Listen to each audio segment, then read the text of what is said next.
Hello friends, I am Dr. Neha and I am a homeopathy consultant at Bhandari's Homeo Care and treated all the women diseases with homeopathy.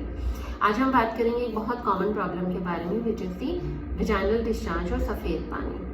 आज इस video के अंदर हम समझेंगे कि किस तरह का विजाइनल डिस्चार्ज नॉर्मल है और कब हमें समझना है कि ये एक बीमारी का लक्षण है और हमें इलाज की ज़रूरत है।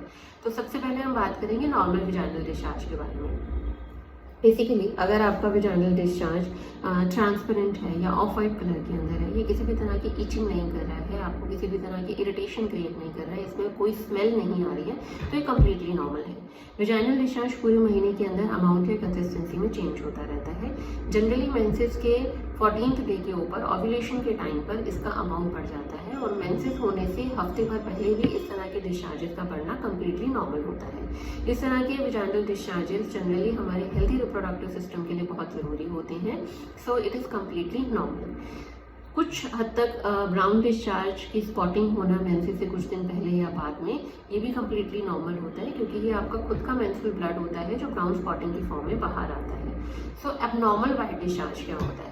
अगर आपके वाइट डिस्चार्ज का ऑर्डर चेंज होने लगे, दैट मीन्स उसके अंदर बहुत ज़्यादा स्मेल आने लगे, पंजेंट फिशी ऑर्डर आने लगे, या फिर आपका वाइट डिस्चार्ज बहुत ज़्यादा इचिंग करने लगी जिसकी वजह से आपके विजाइनल एरिया के अंदर कट्स पड़नी शुरू हो जाए या वहाँ पे रेडनेस होनी स्टार्ट हो जाए, तो ये एबनॉर्मल वाइट डिस्चार्ज होता है। इसके साथ में विजाइनल डिस्चार्ज का कलर चेंज होना, ऑफ वाइट या ट्रांसपेरेंट से उसका कलर ग्रे, येलो, ग्रे या ग्रीनिश कन्वर्ट होना या ब्राउन या रेड कलर के अंदर आना, ये भी विजाइनल इन्फेक्शन के साइन होते हैं। फीमेल्स के अंदर बहुत तरह के विजाइनल इन्फेक्शन होती हैं, जैसे कि candidiasis which is very common infection, जिसमें जनरली आपका जो विजाइनल डिस्चार्ज होता है वो कॉटेज चीज़ की तरह या फटे हुए दूध की तरह डिस्चार्ज आने लगता है और इसमें बहुत ज़्यादा इचिंग होती है।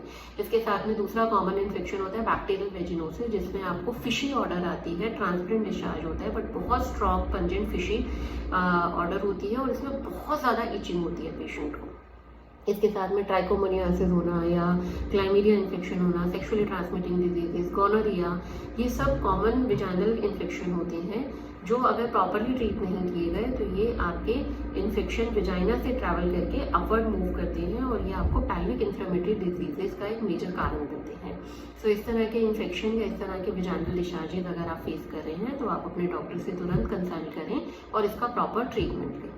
अगर हम होम्योपैथी में इस तरह के ट्रीटमेंट की बात करें तो होम्योपैथी में एबनॉर्मल विजाइनल डिस्चार्जेस या फीमेल विजाइनल इन्फेक्शन का बहुत अच्छा ट्रीटमेंट होता है। इसके अंदर बहुत सारी दवाइयाँ होती हैं जो हम इस तरह के इन्फेक्शन में यूज़ कर सकते हैं, जैसे कि सीपिया या क्रियोजोड या हाइड्रेस्टिस, पल्सटेला, किलकेरिया का, ग्रिफाइटिस। बट आपको कौन सी दवाई किस पोटेंसी के अंदर देनी है ये डिपेंड करता है कि आपको किस तरह का इन्फेक्शन है, किस तरह के विजाइनल डिस्चार्ज है और उसमें किस तरह की सिवियरिटी है। तो अगर आपको इस तरह के विजाइनल इन्फेक्शन के लिए होम्योपैथिक ट्रीटमेंट लेना है तो आप नीचे दिए गए नंबर पर कंसल्ट करें। Thank you.